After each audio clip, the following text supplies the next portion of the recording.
What's good, y'all? Master Yoshi here. And even though this video and subject is about a year and some change overdue, I'm going to be talking about why I got Lucinda, my 2009 Honda CBR600RR. Drop the beat.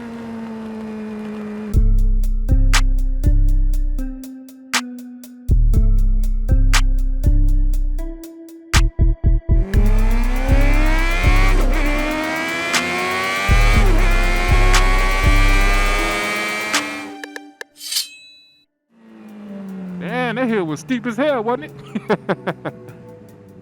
Alright, y'all, so what's prompting this video was my first ride on that MT-09. That got me really questioning, man. Did I make the right decision with this bike? So most things that people consider when they're thinking about getting a motorcycle is going to be cost, performance, the aesthetics of the bike, the comfort, reliability. These are all some of the few things. And all of that factored into my decision. But also, so did starting a YouTube channel. Now, I knew I wanted to start a YouTube channel along with my bike. But YouTube wasn't the reason I bought my bike, if that makes sense.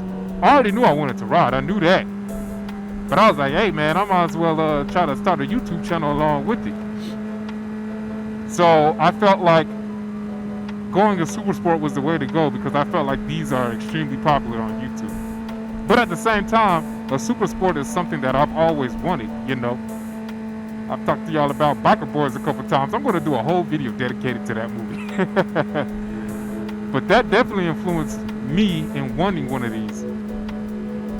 It's like the childhood dream bike. Man, it's beautiful in here. Got the fall colors on flex.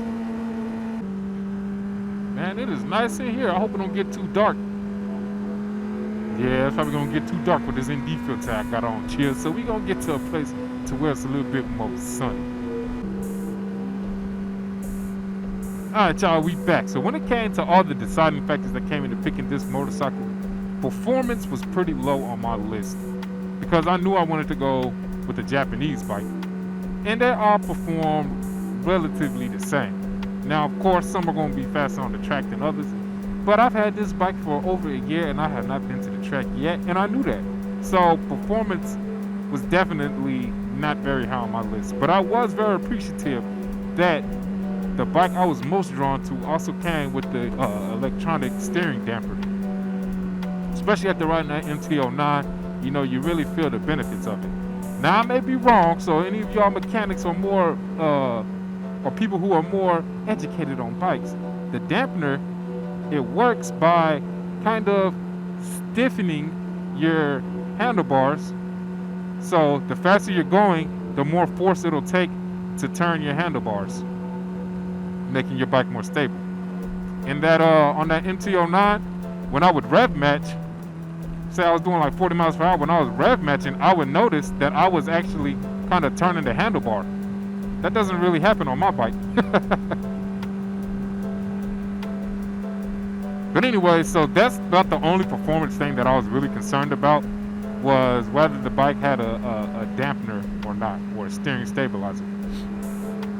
So since performance wasn't that important, aesthetics were important to me, because that's really the only difference between bikes, between these 600s. I had already known I wanted a 600 Super Sport, because I didn't want to pay,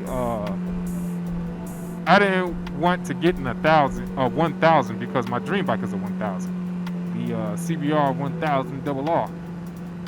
So it's like I didn't want to settle in that class for a 1000. So I was like, I'll just get a 600 because, you know, they say these are good beginner bikes anyway, and yada yada yada woody whoop. So I knew I wanted a 600. It was just figuring out which Japanese one I wanted. And aesthetically, I was most drawn to this one. Now, comfort-wise, I only had to sit on the bikes because, you know, it was my first bike and nobody was really allowing you to do any test rides. But just sitting on them, the Uke was the most comfortable. Yeah, them Gixxers. But I didn't want a Gixxer because my mother used to ride a Gixxer. And there was no way in hell I was going to be having the same bike my mama got. Man, we finna slide on past all this. Oh, some construction going on. I can't do that.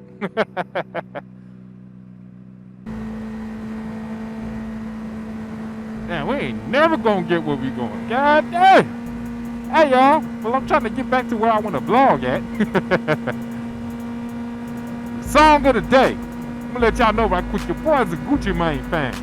Now I know he ain't that lyrically inclined, but forget all that. He got some good music you can vibe to. Put you in that mode. But anyway, song of the day today is Scholar by Gucci Mane. Your boy low-key eclectic. He ain't big time eclectic because I don't really mess with no country music. But y'all drop a song in that y'all want me to check out. Drop a song down in the comments. Let me see what y'all be vibing to. Alright, y'all, so getting back to it. Like I said, that uke was the most comfortable to sit on.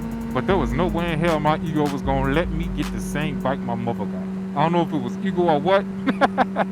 But I was not trying to ride that uke. And plus, it did not look as good as the CBRs to me anyways. Because I really, really, really love that undertail exhaust. Also, you know, they say Honda got bulletproof reliability. I'm hearing different things now, especially with the latest CBR 1000RR. But this 600, oh yeah, they say this thing be going on for miles on end. So that definitely played another great part in it. But really, I ain't even gonna hold you.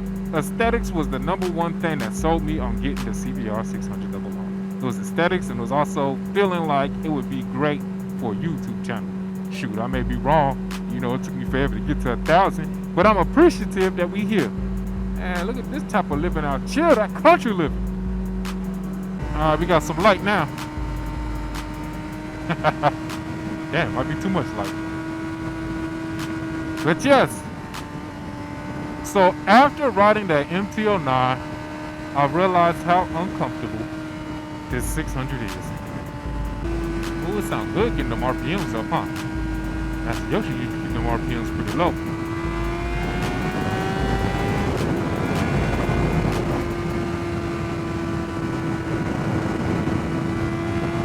But you know, this is great about a 600. You get up and get going real quick. But yeah, after running that MT-09, man, it really got me thinking, man, did you make the right decision? Should you have, you know, ignored those impulses, you know, that initial thought that, oh yeah, I'll be great on the 600, I'll be great on the Super Sport. It kind of did, not gonna hold you. Because that damn naked bike is so comfortable. That seating position is so comfortable. That big old seat is so comfortable. Man, look at the views I'm bringing y'all today. It look good up here, don't it? Got the people hiking up there, okay. This is lovely. Magnificent. Oh. Woo. Hopefully that ain't too much sun for y'all. But yes, I'm telling you, if you are like I and you are just stuck on getting a 600 or getting a Super Sport, I'm telling you, take it from me.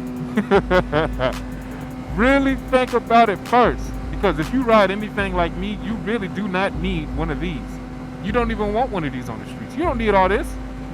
And a naked, or super naked as I think they call them, is going to give you everything you need and would want out here on these streets. They're still fun. They're still quick.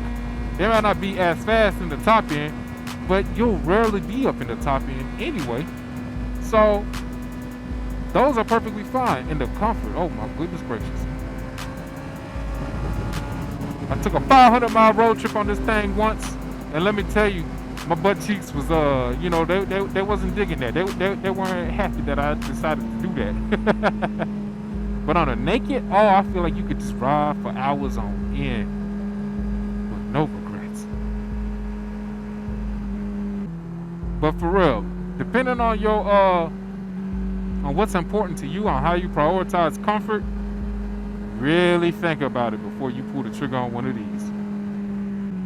If you prioritize performance and aesthetics, of course, these look much better than naked bikes, I think. Then this will be the right decision for you. But if you can, get to that dealership, sit on them, and imagine sitting in one of them positions for a while and see what the other one feels like. I'm telling y'all.